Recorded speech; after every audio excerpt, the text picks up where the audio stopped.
Oui, bonjour. Normalement, cette présentation devait être faite par Eduardo Lafuentes, qui est un espagnol de la Fédération hydrographique, qui est l'agence de l'eau espagnole.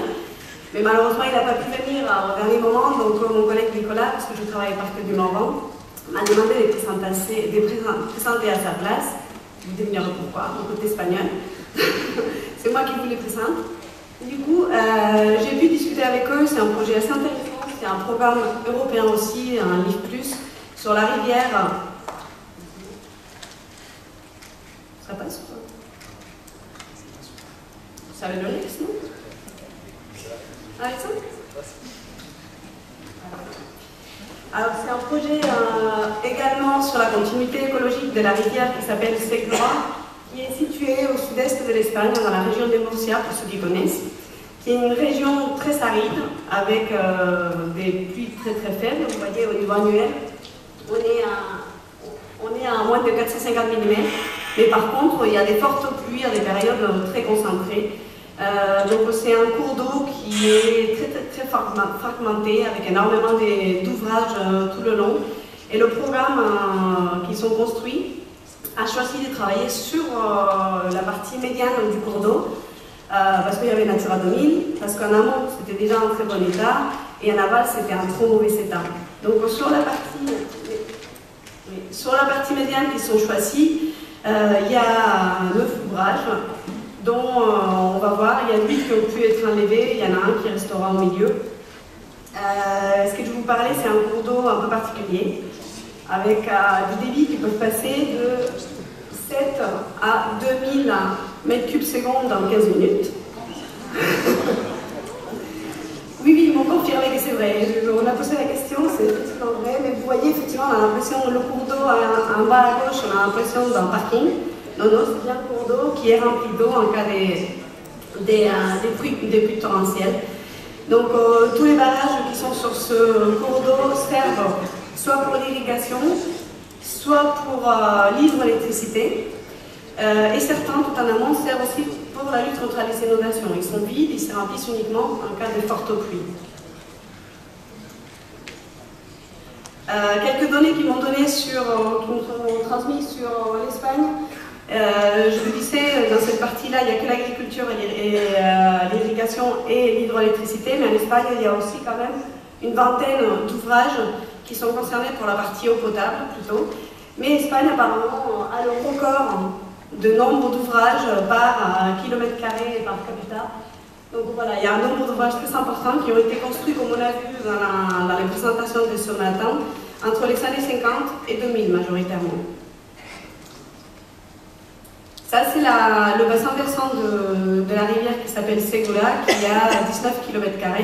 Et la partie qui nous concerne, c'est 54 km des cours d'eau. Alors, le programme en question se présente vraiment comme les programmes européens, comme le LIF, plus qu'on est habitué à écouter ici sur le territoire. Il y a une première étape, tout ce qui est études préliminaires, une deuxième étape avec les travaux, et une étape sur la communication, la sensibilisation et le suivi des travaux. Donc la première étape, c'est tout ce qui est élaboration des études et des projets sur les bassins à poissons. Je vous disais, il y a 9 ouvrages sur le territoire concerné par ce programme. Tous les ouvrages, sauf un, sont en usage, soit pour l'irrigation, soit pour l'hydroélectricité. Donc, pas de question de les effacer ou démanteler. C'était l'aménagement des bassins à poissons pour 8 de ces 9 ouvrages. Et il y en a qu'un qui servait à rien aujourd'hui, qui a pu être détruit. Je vous disais, dans la partie études, ils ont étudié comment faire la démolition de cet ouvrage qui n'avait plus d'utilité. Donc il y a eu toutes les études préliminaires, toutes les analyses de l'eau et des sédiments. Oui, c'est vrai, mais je ne vois pas bien, je suis petite. Toutes les analyses sur l'eau et les sédiments pour essayer de déterminer quelle était la meilleure solution pour faire les travaux de démantèlement de cet ouvrage. Et ensuite, ils ont travaillé sur l'analyse de l'état écologique initial, qui va être suivi par l'état écologique final après travaux pour pouvoir comparer un peu et évaluer l'impact des actions qui sont mises en place. Ils ont fait ça de manière assez poussée sur le secteur d'intervention, les 19 km, les 50 km, 54 km de cours d'eau. La dernière étape qu'ils ont fait, c'est la dernière étape sur la partie études préliminaires, c'était plutôt la partie restauration, réhabilitation des berges sur les secteurs où il y a eu des travaux. Ils ont essayé d'étudier les caractéristiques environnementales de ces secteurs, qu'est-ce qu'on pouvait faire, de quoi il y avait besoin. On va voir, c'est surtout des espèces invasives. C'est pas la renouée comme chez nous, mais ça en est d'autres, qui ont eu besoin d'appliquer à peu près les mêmes techniques que ce qu'on est habitué à voir ici. Une fois qu'ils ont élaboré toute la partie études et prévision des travaux et des choses à réaliser, ils sont passés aux travaux. Donc voilà, la première étape, la première chose qu'ils ont fait, c'est de démolir le seuil qui ne servait plus. Donc celui-là, il a été fait assez rapidement, en 2014. Ils ont tout retiré et le cours d'eau a pu reprendre son lit naturel. Après, ils sont passés sur les passes à poissons. Il y en avait 8 à faire sur le secteur pour enlever tout ouvrage non franchissable sur ce secteur de cours d'eau. Malheureusement, il s'en a eu un qui n'a pas pu se faire pour des raisons techniques, mais aussi des raisons d'accord. Le propriétaire, le concessionnaire hydroélectrique n'a pas voulu faire des travaux. Donc, ils en ont fait 7 des prévus, et il y a une 8e du coup qui va se faire en amont ou en aval, je ne sais pas bien, qui va se faire pour remplacer ce qui n'a pas été fait. C'est dommage, sur les 50 km des cours d'eau, il va quand même avoir un ouvrage au milieu, mais qui sera quand même obligé de faire tôt ou tard les travaux, parce qu'en Espagne, tous les ouvrages ont l'obligation réglementaire de s'équiper. Il n'y a pas de liste ni les cours d'eau différenciés. Sur les passes à poissons, ils nous ont mis pas mal des photos. Ils sont construits 4 passes à bassin pour les gros ouvrages, ceux qui font plus de 6 mètres. Ils sont construits une passe rustique et 2 rivières de contournement. Donc on va voir quelques photos. Voilà la rivière de contournement, la passe rustique. Il faut que je me lève. Encore la deuxième rivière de contournement. Et puis les passes à bassin, ils en ont construit 4 pour les ouvrages les plus importants. Je vous laisse regarder. Je ne peux pas vous les décrire davantage, je ne sais pas suivi, désolé. Et ça, c'est l'ouvrage qu'ils n'ont pas pu démanteler, qui est au milieu d'une ville. Ouais. C'est un programme qui a énormément fléché, ciblé et mis des moyens humains sur la communication et la sensibilisation, parce que le secteur du sud de l'Espagne est très peu impliqué dans l'effacement d'ouvrages ou dans l'équipement d'ouvrages, contrairement au nord de l'Espagne où il y a déjà pas mal de choses qui se font. Dans le sud de l'Espagne, c'est assez pionnier et nouveau, donc ils ont décidé de mettre le paquet sur la communication pour faire comprendre aux gens que voilà, il y avait un intérêt à équiper les ouvrages, on va les effacer s'il n'y avait pas besoin. On va revenir tout à l'heure sur... Ils ont inventé pas mal de choses qu'on pourrait reproduire éventuellement chez nous aussi. Et là, c'est la partie restauration. Ils sont finalement restaurés autour de... C'est marqué après 8, mais c'est plutôt maintenant entre 12 et 15 hectares. Et leur objectif était d'enlever une espèce invasive. Un peu comme ils ont utilisé la même méthode que nous avec la renouée, ils ont coupé et planté des espèces locales. Où ils ont aussi testé la technique d'installer une géomembrane, laisser pendant quelques temps et l'enlever ensuite. La particularité qu'ils sont, c'est qu'en Espagne, tous les cours d'eau sont domaniaux, donc ça appartient à l'État et l'entretien des berges aussi. Et c'est les agences de l'eau espagnoles, les confédérations hydrographiques, qui ont la gestion. Du coup, tous ces travaux de restauration ont été faits par l'agence de l'eau, mais il y a eu des conventions signées avec les riverains aux berges, du coup les propriétaires à côté des berges, pour qu'il y ait une sorte de suivi.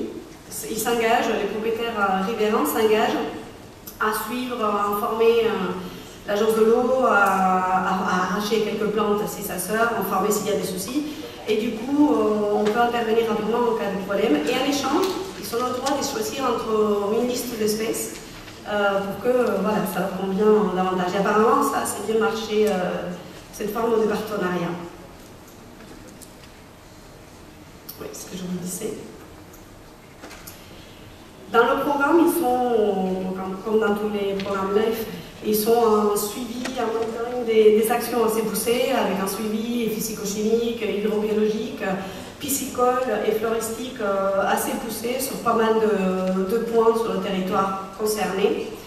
Ils ont été assez forts sur la partie flore, ils sont allés plus loin de ce qu'on est habitué à entendre chez nous. Donc ils ont fait effectivement un suivi avant travaux, un suivi juste après les travaux et un autre qui est fait cette année, une fois que les travaux ont déjà pris une année ou deux de réalisation. Ça, c'est le secteur concerné par le programme, avec tous les ouvrages et l'état écologique. Il n'y a pas les ouvrages, pardon, c'est l'état écologique aux différents points des mesures qui sont suivis.